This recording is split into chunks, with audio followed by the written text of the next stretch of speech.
Ok, vamos a dar inicio a la clase de las obligaciones en el derecho internacional eh, privado.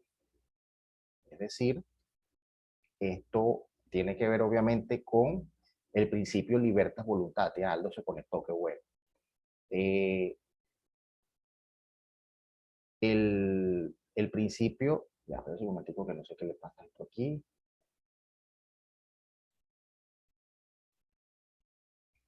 Ok, el principio libertas voluntatis, que es el que estamos hablando del, de lo que tiene que ver con las obligaciones en derecho internacional privado, es nada más y nada menos que la autonomía de la voluntad. Yo creo que ustedes deben haber visto algunos contratos, haber, ¿cómo les digo? Leído en alguna oportunidad cuando en un contrato se coloca, las partes eligen como domicilio especial único y excluyente la ciudad de tal, a cuya jurisdicción los tribunales declaran someterse. Yo creo que ustedes han visto eso y quizás no sabían que eso es un principio que se llama así, libertas voluntatis o autonomía de la voluntad, porque eso nos permite, digamos, elegir cuál es la jurisdicción o el derecho aplicable. En el derecho internacional privado es un principio vital, porque recuérdense que es derecho internacional privado, es decir, las partes son asuntos donde el Estado no interviene, sino como árbitro, mediador, X.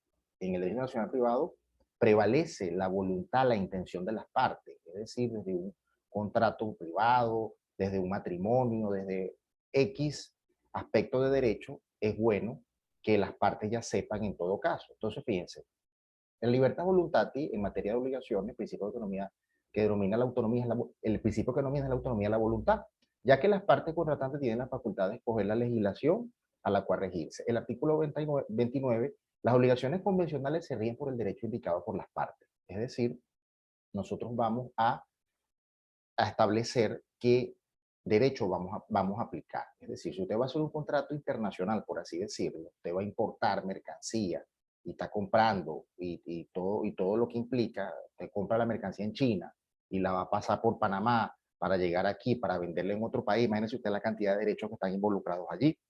El derecho de la mercancía, el derecho del tránsito, el derecho de las empresas contratantes y el derecho donde va a destinar la mercancía. En un momentico le nombré 5 derechos. Entonces, si hay un conflicto de ley que este no me paga, no me pagó, o me incumplió, la mercancía se perdió, ¿qué hacemos allí? Entonces, precisamente el principio de la autonomía de la voluntad, que es el que estoy hablando, haciéndoles mención, es el que te permite que en ese contrato previamente las partes digan, a la hora de un asunto, de un conflicto, de un conflicto de ley en relación a este contrato, vamos a poner el derecho de tal. Es decir, se va a regir por el derecho de tal, ¿ok? Este principio obviamente tiene limitaciones, ¿no? Las limitaciones de este principio son que solo puede escogerse una sola ley para regir el contrato. Claro, no tiene sentido que usted va a hacer un contrato de esa naturaleza, entonces va a colocar. A la hora de un asunto, un conflicto de ley, se va a aplicar el derecho de, de, del lugar de la mercancía, o el derecho del destino, o el derecho tal. No está resolviendo nada, está generando mayor conflicto. La idea es que precisamente usted pueda colocar el derecho que se va a aplicar o el método que se va a aplicar para resolver en todo caso el conflicto de ley que allí se plantea. ¿Okay? La limitación que también nos menciona es que no pueden escogerse leyes incompetentes para conocer determinadas materias. Es decir, hay que estar pendiente porque se trata de que si yo veo que si yo coloco este domicilio, este contrato internacional con este derecho que de alguna manera me favorece o perjudica al otro, o en este yo pago más impuestos o evado tal restricción, entonces ya no sería. Recuérdese que todo lo que sea, vamos a decirlo así, ilegal o contrario al orden público o de causa ilícita, acuérdense que los contratos tienen los elementos de validez, consentimiento de las partes y objeto y causa lícita. Es decir, si un contrato tiene una causa ilícita, algo que no está bien, es nulo. Por eso no podemos hacer un contrato donde usted dice, en caso de que no me cumpla, lo mato. O sería contra el orden público. Usted en un contrato no va a colocar, en caso, contrato a fulano para que mate a Mengano. Un sicariato. La causa no es lícita, de paso que es un delito. Entonces, y así como otra. O colocar, en caso de incumplimiento, o un contrato de, como, no sé, una película, la propuesta indecente, ¿no? Que el hombre le contrataba a la mujer por un día, aquel despelote, ¿verdad? Ese tipo de cosas no, obviamente prevalece aquí el principio donde no puedes colocar en las leyes que resulten incompetentes para conocer determinadas materias, en todo caso, de lo que es la declaración en el contrato de cuál es el derecho aplicable o cuál es el derecho que van a regir las partes. ¿Ok? ¿Qué es la voluntad pasiva? Fíjense, la voluntad pasiva es cuando en el contrato, que eso pasa, o sea, las partes no colocan exactamente cuál es el derecho a aplicar. Eso ocurre. Te dirán, ¿cómo puede pasar? Bueno, hay abogados que se equivocan y sobre todo, hay aquí algún comentario, a veces grandes empresas, ocurre mucho en Venezuela. Estos consejos que les doy a ustedes que están viendo la clase y que ya están así de ser abogados, les va a pasar esto, ¿no? Que de repente ustedes, cuando se gradúen, van a ser buenos profesionales, ya conocen, entonces van a ver que empresas grandes tienen pésimos abogados. ¿Cómo ocurre eso? Ah, bueno, porque acuérdese que muchos de esos empresarios, como decimos, vienen de abajo, se cansaron de estar pagando abogados, entonces graduaron un hijo o hija, o el novio de la hija, entonces ni siquiera la persona se formó, sino que salió de una universidad o de un cargo público, lo pusieron en la empresa y comienzas a meter la pata. No sé si me están entendiendo. Entonces, ese tipo de cuestiones se ven mucho.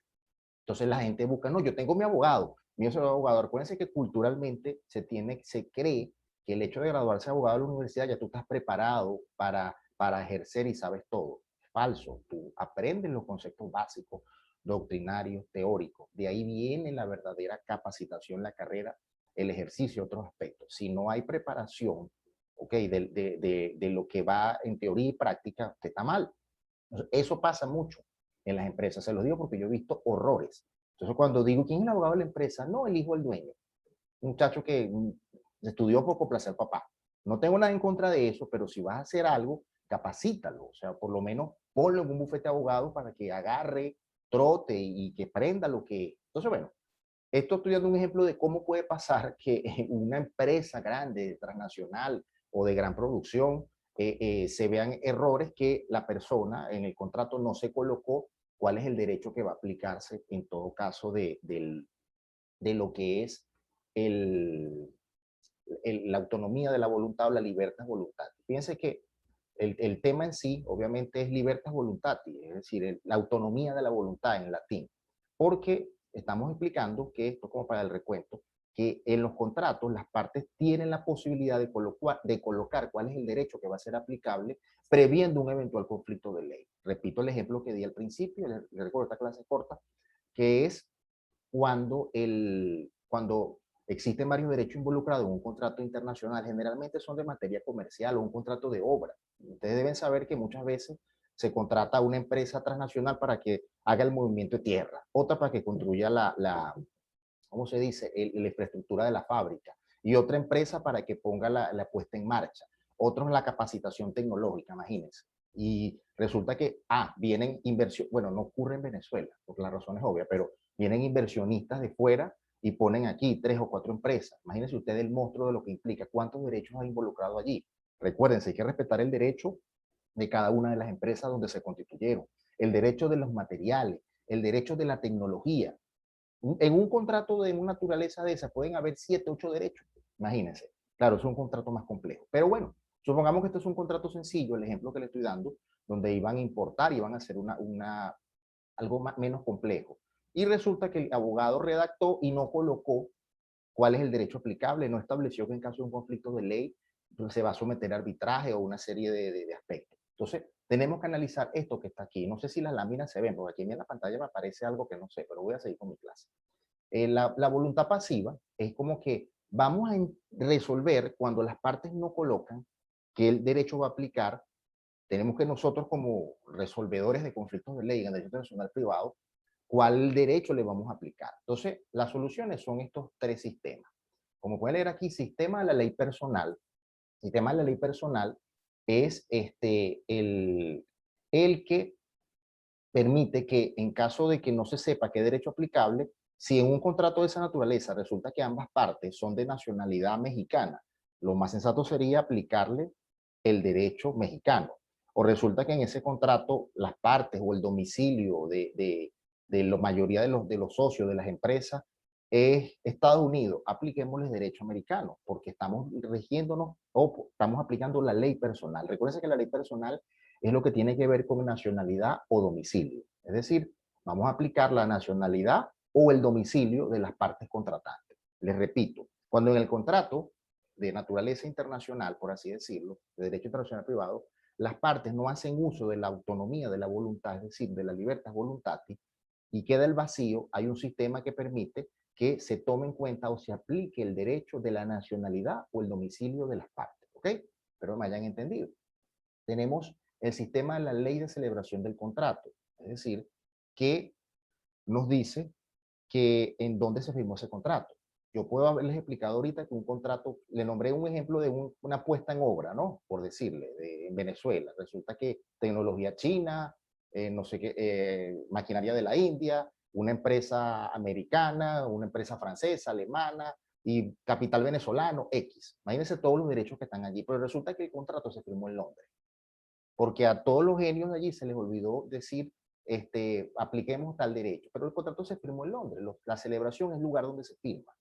Entonces ya está claro que como todos se pusieron de acuerdo en Londres para hacer el negocio y la puesta en marcha, entonces el derecho aplicable ante la voluntad pasiva. Ojo, esto se aplica cuando no se colocó, lo que decimos aquí, no se domicilió el contrato, pero en realidad eso es la autonomía de la voluntad.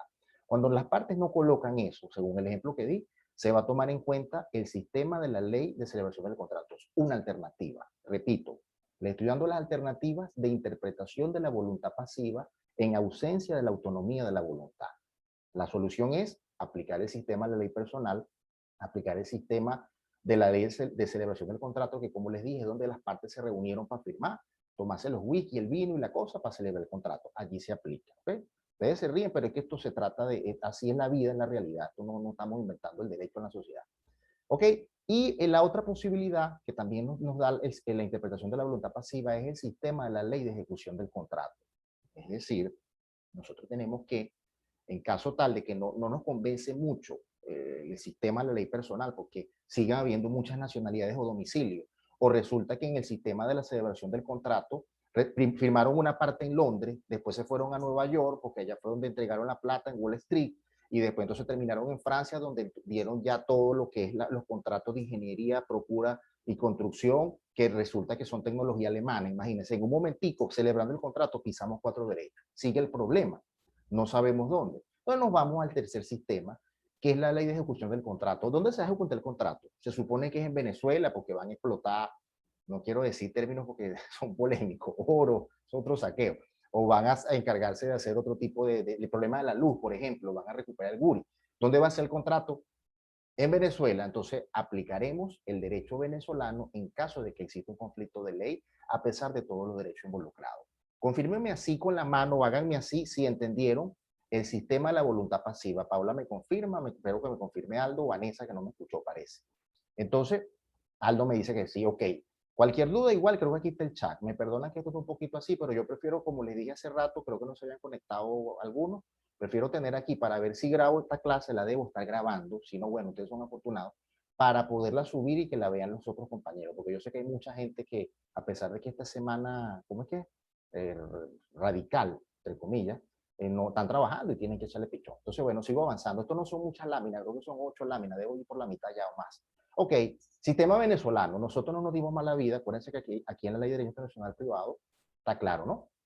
A falta de indicación válida, fíjense ustedes lo que está diciendo el artículo, a falta de indicación válida, que es lo que yo estoy explicando en la lámina anterior. Es decir, lo traduzco, cuando las partes no colocaron cuál derecho vamos a aplicar, o cuando a las partes se les olvidó establecer qué derecho va a resolver el conflicto de ley, o cuando las partes tenían un abogado que no fue formado en internacional privado por el profesor Gerardo, el profesor Amado, el profesor Alonso, y se metió la pata, entonces vamos a resolverlo de esta manera. Las obligaciones convencionales, acuérdense que obligaciones convencionales se refiere a todo lo que es contratos, porque vamos a tener otra clase de las obligaciones no convencionales. Esa clase sí es más compleja, ¿no? Aunque estoy pensando en grabarla y subirla, pero vamos a ver. Se rigen por el derecho con el cual se encuentran más directamente vinculados. Fíjense que como que diciendo, aplica el sistema que tú quieras, sistema de la ley personal, nacionalidad, domicilio de la parte, sistema de celebración del contrato, porque ahí fue donde se pusieron de acuerdo, o sistema de ejecución. Aquí dejamos abierto la aplicación de cualquier sistema y por eso nos cierra el artículo diciendo, el tribunal tomará en cuenta todos los elementos objetivos y subjetivos que se desprendan del contrato para determinar ese derecho. Y también tomar en cuenta, miren este detalle, los principios generales del derecho comercial internacional adoptados por organismos internacionales. Voy a la primera parte. Tomar en cuenta elementos objetivos y subjetivos. No sé si vieron ahorita en el ejemplo, yo mencioné, bueno, que firmaron en Londres, que no sé qué, esos son elementos objetivos. ¿Cuál fue la objetividad? Esta gente se reunió en Londres para firmar, vamos a aplicar ese derecho.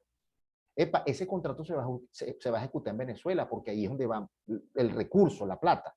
La plata la puso los países de Europa, la puso Francia. Entonces, es un elemento objetivo y también de alguna manera subjetivo, que nos va a permitir, en todo caso, aplicar cualquiera de los otros sistemas que les mencioné en la lámina anterior. ¿Ok? ¿Estamos claros?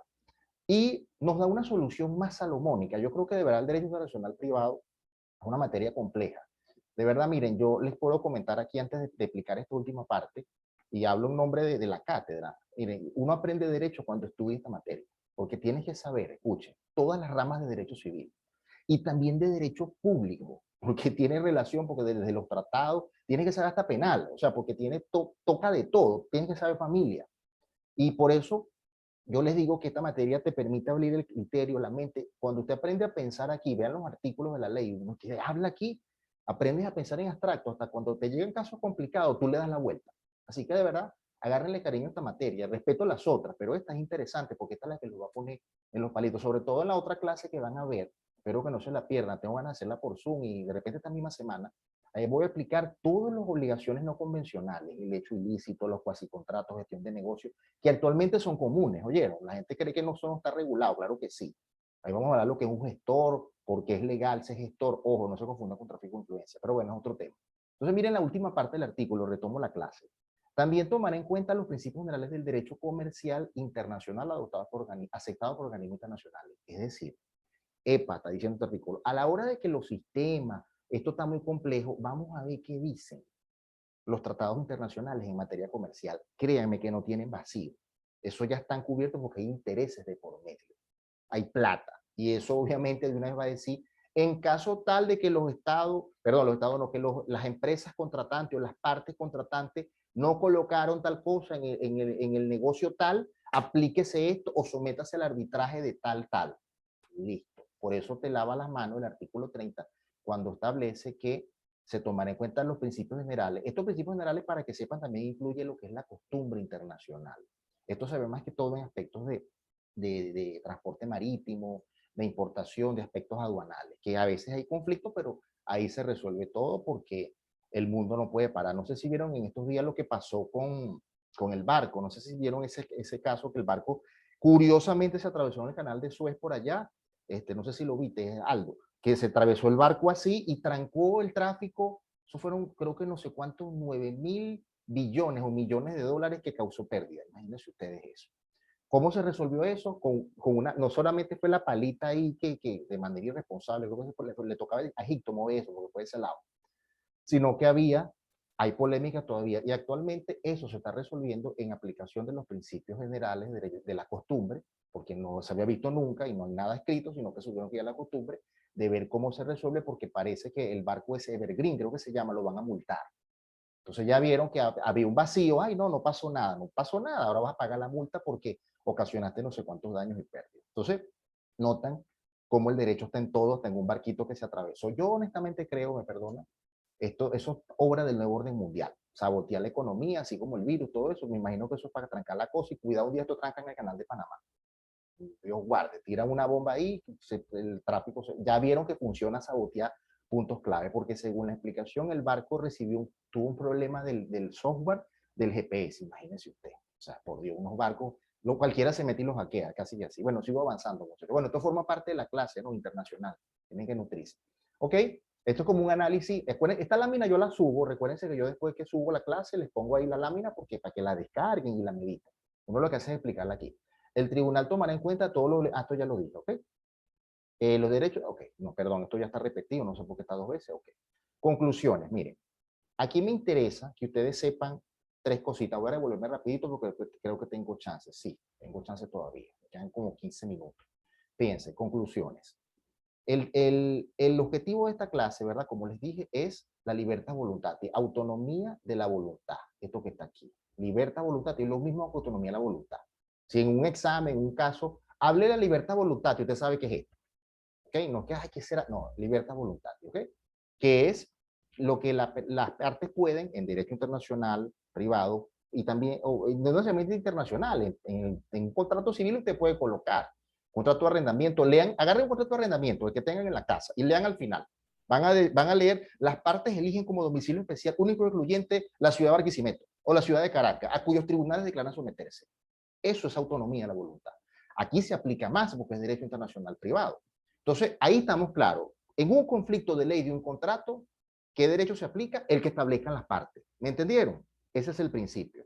Pero resulta, expliqué hace rato, que las partes se les olvidó, tienen un abogado no muy preparado, que no estudió internacional, se le olvidó, no vio la importancia de eso y dejó el vacío.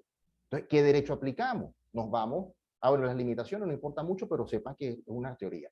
Nos vamos al sistema de a la interpretación de la voluntad pasiva, que nos dice, epa, aplíquele nacionalidad de domicilio de las partes, aplíquele la ley de celebración del contrato, donde se firmó la cosa, o aplíquele dónde se va a ejecutar ese contrato. Nuestro derecho, la ley, establece lo mismo de manera muy clara y abierta. Falta de indicación válida, las obligaciones convencionales se rigen por el derecho que las partes están vinculadas, es decir, verificar los sistemas, la nacionalidad, el domicilio, no, no me sirve, la celebración, bueno, sí me sirve, listo, aplicamos esa. Y si no, ejecución del contrato. Y si no conseguimos, apliquemos costumbre, derecho consuetudinario o principio de derecho comercial tratado para que me resuelva el asunto. ¿Ok? ¿Estamos claros? ¿Tienen alguna duda? Yo creo que no, porque este tema es sencillo. ¿Ok? Voy a parar aquí la grabación para ir cortando el asunto. ¿Ok?